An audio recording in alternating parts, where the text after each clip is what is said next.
So hello stars and hi soldiers. இந்த video நான் பேசலாமா வேணாமா அப்படிங்கிற ஒரு விஷயம் இருந்துகிட்டே தான் இருந்துச்சு. பட் இருந்தாலும் பேசாமல் இருக்கவும் முடியல. ஏன்னா இப்போ ஒரு குழந்தை எடுத்துக்கோங்களேன், அது வளர்ந்து ஸ்கூலுக்கு போயிது. ஸ்கூல் தான் வந்து ஒரு பேஸ்.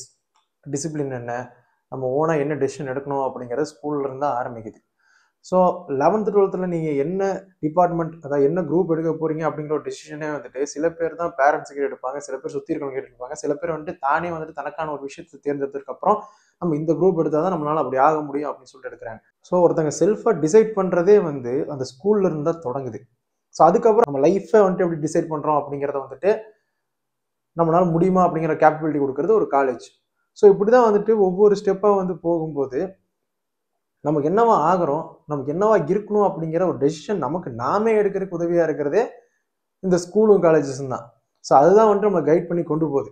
ஸோ அப்படிப்பட்ட ஒரு இடத்துக்கு வந்துட்டு நம்ம டீச்சர்ஸை பார்த்து இன்ஸ்பயர் ஆகலாம், இல்லைனா நம்ம கூட இருக்கிற பசங்க, இல்லைனா கூட இருக்கிற பசங்களோட அப்பாவை பார்த்து இன்ஸ்பயர் ஆகலாம், அம்மாவை பார்த்து இன்ஸ்பயர் ஆகலாம், ஹூவர் யாரை வேணாலும் பார்த்து இன்ஸ்பயர் ஆகலாம். நம்ம அதையும் தாண்டி நம்மளுக்கு பிடிச்ச ஒரு விஷயத்த நம்மளே வந்துட்டு தேர்ந்தெடுத்து இன்ஸ்பயர் ஆகலாம். இல்லை அப்படின்னா அதை கொண்டுட்டு வர சீஃப் கெஸ்ட்.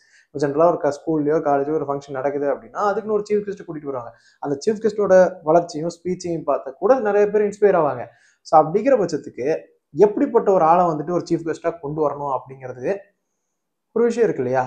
ஸோ அந்த வகையில் நம்ம கேகே ப்ரோ போட்டது தப்பே இல்லையே. அப்படி ஒரு வீடியோ போடுறது வந்துட்டு தப்பே கிடையாது. ஏன்னா ஜென்ரலாக வந்துட்டு ஒருத்தர் கிரிட்டிசைஸ் பண்ணலாம். ஒரு 1000 கோடி எடுக்கிற படத்தையே வந்துட்டு ஒருத்தர் கிரிட்டிசைஸ் பண்ணி கிழிச்செறியும் போது அதுக்கு என்ன அவங்க எல்லாம் ரியாக்டா பண்ணிட்டு இருக்காங்க. ஸோ உங்களால ஒரு கிரிட்டிசிசம் ஏத்துக்க முடியல அப்படின்னா அதுக்கு இப்படி ஒரு விஷயத்த பண்ணணும்னு அவசியம் இல்லை. பட் இது வந்து தப்பா இருக்கிற மாதிரி தான் எனக்கு பர்சனலி தோணுச்சு. ஏன்னா அது மேலே தப்பு தாங்க. ஏன்னா அவர் போட்ட வீடியோ தப்பே கிடையாது. ஏன்னா நானும் இந்த வீடியோ ஃபுல்லாக பார்த்துருக்கேன். அதில் வந்துட்டு எந்த ஒரு தப்புமே கிடையாது. அது நியாயமான ஒரு விஷயம் தான். ஏன்னா ஸ்கில்ஸ் அப்படிங்கிற விஷயம் வந்துட்டு முக்கியம் தான். ஏன்னா நம்ம வந்துட்டு ஒரு விஷயத்த பேசுகிறோம். நாளைக்கு போயிட்டு என்னன்னு சொல்ல முடியும், நான் வந்துட்டு இந்த மாதிரி பண்ணேன், அதனால போயிட்டேன், அரக்கிறக்கனா இருந்தேன், அரைகுறையா ஆடை அணிஞ்சேன், அதனால வந்துட்டு நீ வந்துட்டு கொண்டு போயிட்டேன், நீங்களும் அரைகுறையா இருங்க, அரக்கிறக்கனா இருங்க அப்படின்னு சொன்னால் அது நல்லாவா இருக்கும்? ஒரு ஸ்டூடெண்ட் வந்துட்டு ஏற்றி வர மாதிரி இருக்கும். ரீசெண்டாக நவீன் ரிக்கின்னு சொல்றது இருக்காரு இல்லையா, அந்த காங் வச்சு கூட ஒரு ரீல்ஸ் எல்லாம் போடுவார். ஸோ அவர் வந்துட்டு ஒரு இன்டர்வியூவில் சொல்லியிருப்பார், இந்த மாதிரி ஒரு பையன் வந்துட்டு என்னை பார்த்தா, ஒரு சின்ன பையன், நான் பெருசாக உங்களை மாதிரி ஆக போறேன்னா அப்படின்னு சொன்னா, பட் ஆனால் அது வந்துட்டு தப்பு, அப்படி ஆகக்கூடாது அப்படிங்கிற மாதிரி வந்துட்டு சொல்லியிருப்பாரு. ஏன்னா இது வந்துட்டு அந்த அளவுக்கு ஒரு விஷயம் கிடையாது. ஏன்னா எல்லாருக்குமே கிளிக்கும் ஆகாது. இதை நம்பியே வந்துட்டு ஒருத்தன் வந்துட்டு தன்னோட வாழ்க்கையை டிசைனும் பண்ண முடியாது. ஏன்னா நிறைய விஷயங்கள் இருக்கு. ஸோ அப்படிப்பட்ட ஒரு விஷயத்துக்கு இப்போ இவரோட கைடன்ஸ் தான் பண்ணியிருக்காரு. அந்த வீடியோ வந்துட்டு முழுக்க முழுக்க ஒரு கைடன்ஸ் மாதிரி தான். அப்படிதான் நான் அதை பார்க்குறேன், அப்படிதான் நான் எடுத்துக்கிறேன். அந்த மாதிரி தான் சோல்ஜர்ஸும் எடுத்துப்பாங்க, என் ஸ்டார்ஸுமே எடுத்திருப்பாங்க. பட் அப்படி இருக்கிற பட்சத்துக்கு இந்த மாதிரி காப்பிரைட் கொடுக்குறது தப்பு. யாரோ யாருக்கு வேணாலும் கொடுக்குற மாதிரி இருக்கு. ஏன்னா நம்மளுக்கு ரீசெண்டாக ஒரு காப்பிரைட் ஸ்ட்ரைக் வந்துச்சு. அது என்னன்னா, எவனோ ஒருத்தன் வந்துட்டு தன்னோட கேம் வீடியோ வந்துட்டு நான் வந்துட்டு யூஸ் பண்ணுறேன் அப்படிங்கிற மாதிரி வந்துட்டு போட்டிருந்தான்.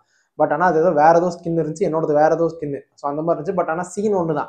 ஏன்னா கேமில் வந்துட்டு ஸ்கின்ஸ் வேறையா இருந்தாலும் சினிமேட்டிக் சீன்ஸ் வந்துட்டு ஒன்றா தான் இருக்கும், ஸ்டோரி ஒரே மாதிரி தான் இருக்கும். பட் ஸ்கின்ஸ் வேற. பட் அதுக்குமே அவன் காப்பிரைட் ஸ்ட்ரைக் கொடுத்துருந்தான். ஸோ இந்த மாதிரி விஷயங்கள் நடக்குது.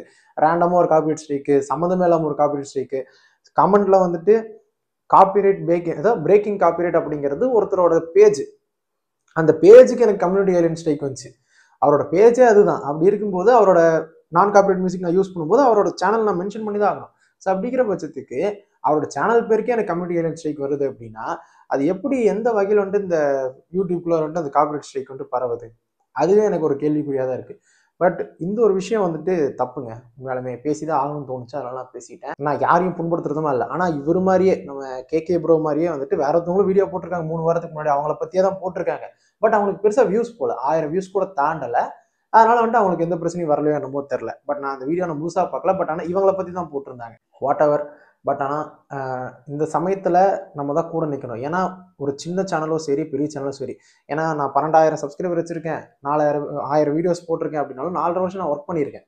4 வருஷம் ஒர்க் பண்ண சேனல் ஓகே, நான் பேஷனுக்காக தான் இருக்கேன், இது நான் ப்ரொஃபஷனல் பார்க்க கிடையாது அப்படிங்கிற மாதிரி இருந்தாலும் எனக்கு ஒரு ஸ்ட்ரைக் வந்துச்சு அப்படின்னா எனக்கு பயமா தான் இருக்கும்.